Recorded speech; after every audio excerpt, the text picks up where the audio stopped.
Meet Socrates, the iconic father of Western philosophy. Now imagine living in a world where questioning authority wasn't just frowned upon, it was dangerous. And in ancient Athens, one man dared to ask, what is truth? What is justice? What makes a good life? And his name was Socrates, and his questions changed the course of history. So welcome to our journey into the life and mind of the father of Western philosophy. Whether you're a philosophy buff or just curious about this legendary thinker, stick around, because Socrates' story might just change how you think about the world and yourself. Now remember, this is education mixed with entertainment. So with that being said, let's analyze this train of thought accordingly. Chapter 1. The man behind the myth. Socrates wasn't born into wealth or power. He was actually born in 469 BCE in Athens, the son of a stonemason and a midwife. Now Socrates spent much of his life working as a sculptor, but his real passion was asking questions, a habit that earned him both admirers and enemies. Also, Socrates didn't write anything down. The reason for this was because he believed that true knowledge came from active dialogue and the dynamic exchange of ideas rather than static words on a page. He feared that writing would make people rely on texts rather than their own critical thinking, losing the essence of wisdom through passive memorization. Therefore, everything we know about Socrates comes from the writings of his students, especially Plato. And Socrates wasn't classically handsome. He's described as stocky, bold, but his intellect was magnetic. And he believed that true wisdom came from recognizing how little we truly know.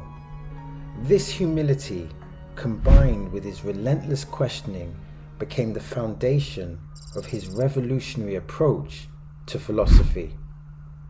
Chapter 2. The Socratic Method. Now Socrates' greatest contribution to philosophy is his method of inquiry, which is now called the Socratic method. It's simple but powerful.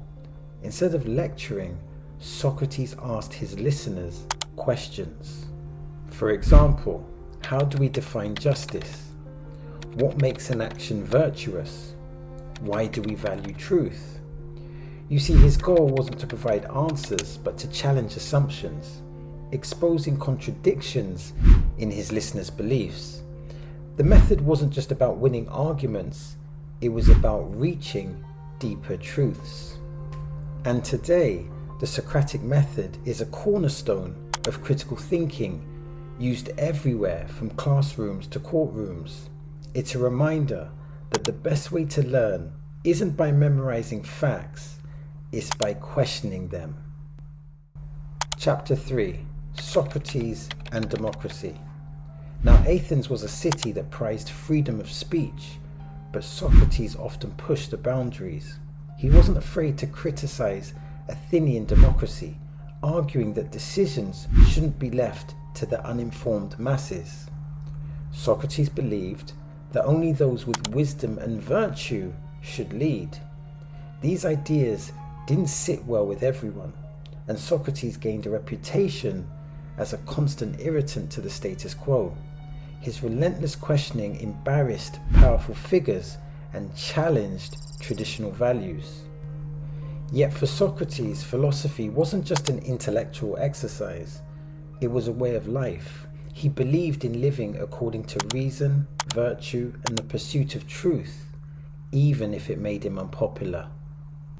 Chapter 4. Socrates and Capitalism.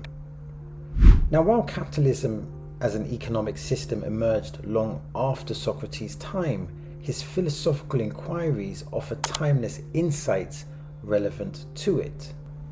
Because Socrates was less concerned with wealth accumulation and more focused on virtue and the unexamined life. He questioned the pursuit of material gain as the highest good, prompting us to consider, does wealth lead to true happiness? And in a capitalist society where success is often measured by financial status, Socrates' teachings challenge us to reflect on our values. Because he would ask probing questions like, what is the purpose of wealth? And can money buy virtue? His emphasis on ethical living over material possessions invites a critical examination of capitalism's impact on our moral compass. Moreover, the Socratic method encourages us to question economic systems rather than accept them at face values.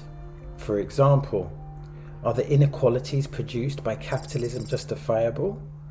Does capitalism promote or hinder the good life? Now, by applying Socratic questioning, we can explore whether capitalism aligns with the virtues of justice, wisdom, and the temperance that Socrates held dear. Chapter 5. Socrates' Legacy. The end of Socrates' mortality was not the end of his story, it was the beginning of his legacy. Through his students, especially Plato, his ideas became the foundation of Western philosophy. From ethics to politics, education to logic, Socrates' influence is everywhere. His insistence on questioning authority laid the groundwork for scientific inquiry, democratic ideals, and human rights. And today, Socrates inspires us to live thoughtfully, question boldly, and seek truth courageously. He reminds us that wisdom isn't about having all the answers, it's about asking the right questions. Because Socrates is the key that unlocked the door to Western philosophy, opening a path to critical thinking and self-examination.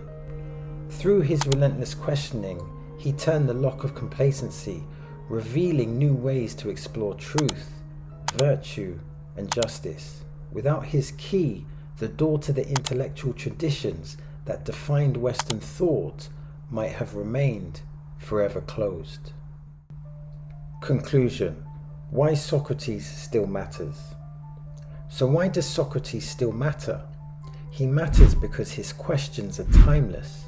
For example, what does it mean to live a good life? How can we know what's true? These questions don't have easy answers, but they are still worth asking. And Socrates challenges us to think critically, live authentically, and strive for a deeper understanding of ourselves and the world around us. Because in a world that often values speed over depth and certainty over inquiry, Socrates reminds us to pause and examine.